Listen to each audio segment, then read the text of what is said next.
Okay, they lied to you. Building software is really hard. I don't know who's saying that building software is easy, but it is really hard. I can tell you that. It has gotten easier.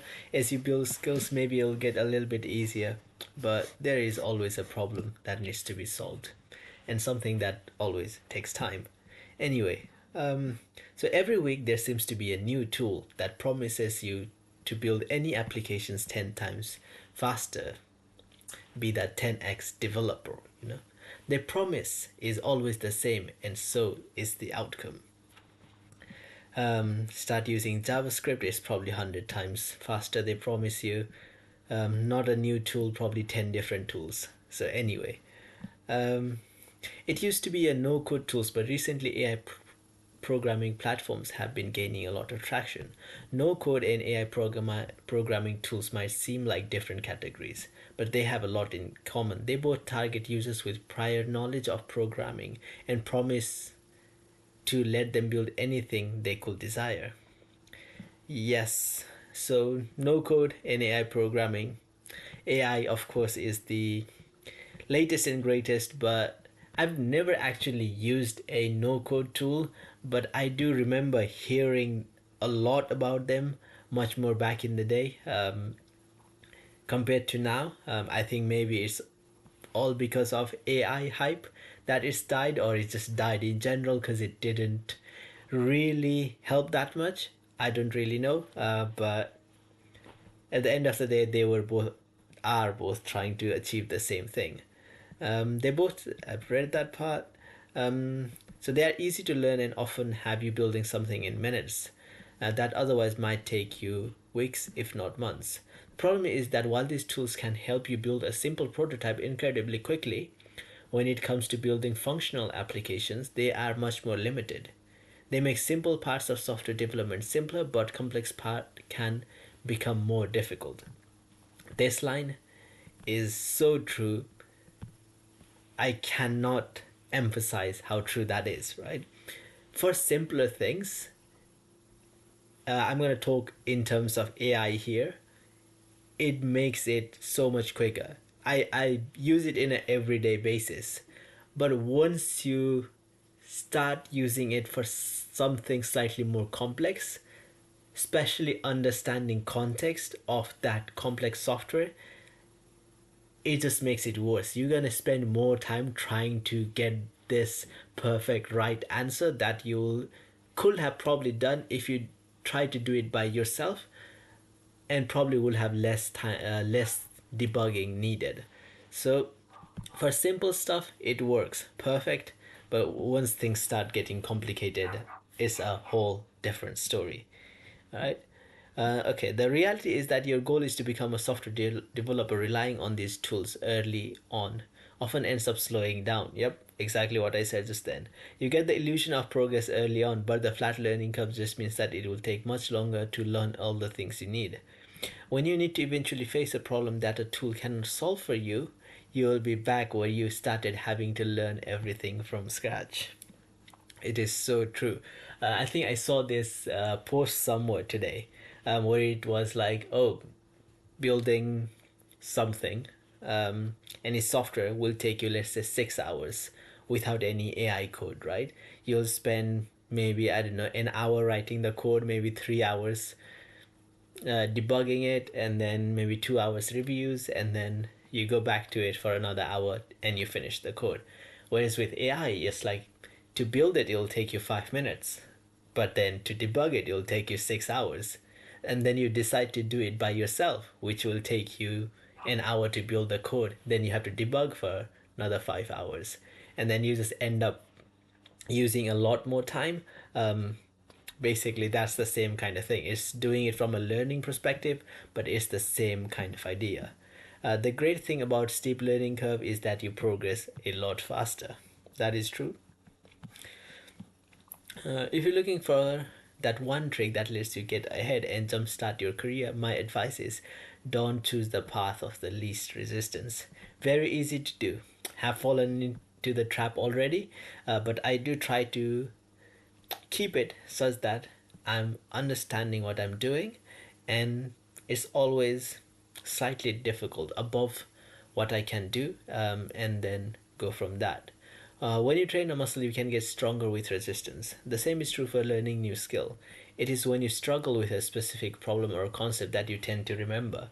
When you are fully engaged in wrecking your brain to try and understand what is going on, that is when you grow. Relying on your tools like is copying the answer from your classmate, you forget it the next day. Again, so true, right? I have solved many problems using AI, but I have realized that the next time I need to do that problem, end up repeating the exact same steps again to solve a very similar problem because I won't remember them. I got them easy. But whenever I kind of have to do them by myself, if I see a similar problem next time around, I know exactly how to go about doing it. Even though I may not be very successful, but I will have a better idea. Okay, in simpler terms, the steeper the learning curve, the faster you are going to learn. I don't know if I agree with this statement. Of course, you want a steep learning curve, but the thing is, there is a point where something is so far uh, beyond your skills that you will just not understand anything. So you kind of have to like step something. Let's say you're at this level, you'll still always be trying to do something that is around here, right? But if you try to do something right here, you will probably not get anywhere and probably get discouraged. Um, so the true value of a software engineering in our ability is to analyze the problem as well as design and implement creative solutions. To good at these skills, you need to understand not just the tools at your disposal, but also the technology that are building on top of. If you don't understand how an application works when you have no chance of fixing its bugs and issues, yep. With no code tools, you often reach a hard limit where the tool simply does not make sense to use anymore. With AI, it's more of a gradual curve. It is difficult to get any reliable data on how tools impact developer productivity. One thing that it does not seem to hold true is that the effect rarely diminishes the more experienced the developer is. My best estimate is that the curve looks something like this. Okay, okay. I can see this happening. Of course, I'm not definitely anywhere near this area, so I cannot talk about the expert levels.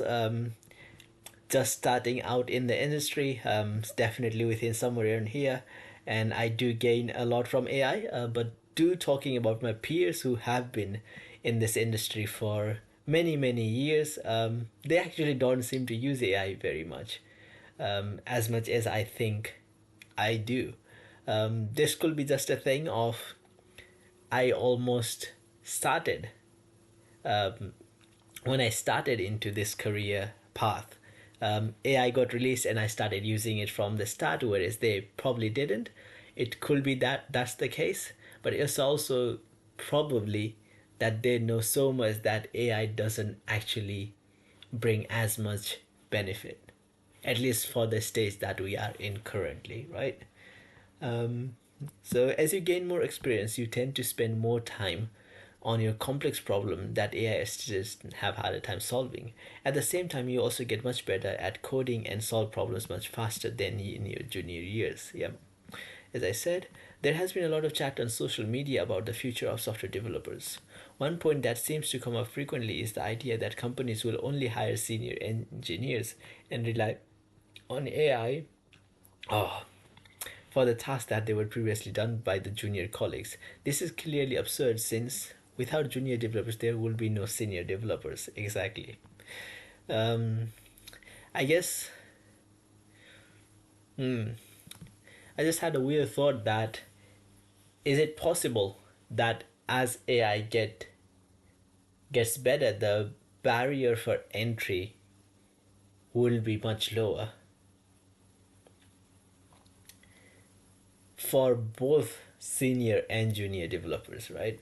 Um, I don't know. I don't know. But that is a weird thought that just came up to my mind. We will see how that goes.